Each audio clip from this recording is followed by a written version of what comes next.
Good morning! Saging kayo dyan, nilaga. Gagawin natin ito sa mga estudyante para may pangmerienda sila ngayong araw. Pero milk tea pala ang gusto nila.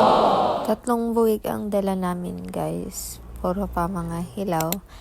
Kaya nilaga ko na siya para mabawasan na kasi hindi na mabawas-bawasan dito. So, ayun, meron palang flash. Ang dilim kanina. May sunog. Grabe, as in, katatapos lang talaga niyan maluto. Mainit pa talaga. Nag-uusok-usok pa. Gamit natin ngayon ay dilaw na eco bag. So, ayan na nga guys. Lagyan natin sa eco bag. Ito yung nasa plato. Iiwan natin yan dito. Para may makain pa ako mamaya. Ay, wait lang, nagbagong isip ko. Ilagay na lang natin kasi baka hindi din nila kakainin. Kasi gusto nila hinog. O, konti lang iwan nating hilaw. Saging nasa bukid, saging pa sa bayan. Okay na yun, 4. 1, 2, 3, 4. Okay na yan. So, ayan na. Dala-dala na natin siya. Dito na, nakapack na. Ayan na, may naka-plastic kasi yung naka-red. Yung sa red. Yan yung yung kagabi niluto. So, tara na. Okay, saan na tayo? Saan na ba ako?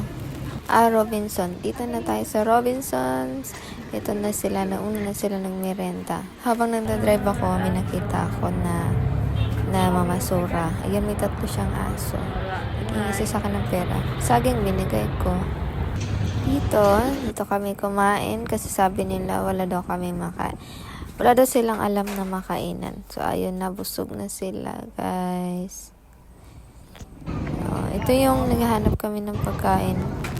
Sabi nila wala daw restaurant na malapit. Yun, hirap na pala kami maghanap.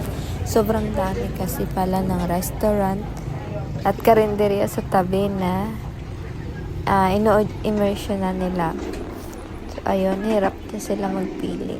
At ang ending, doon kami kumain sa Crispy King. So, ayan po, sa Crispy King kami kumain. Pagkatapos, naghanap-hanap ako ng mga guns. So, ayan, rampa. Sabi gold ang motif. Gold ba yan? Hindi yan gold dye. Rust pink? Ibang station, Isel station. Ito naman, nasa bayan. Isaw-isaw mo na. Tapos, marites saglit. May nasunugan kasi dyan. Tamang isaw-isaw lang habang nanonood. Wala, yan lang kaya gawin. Bye, guys!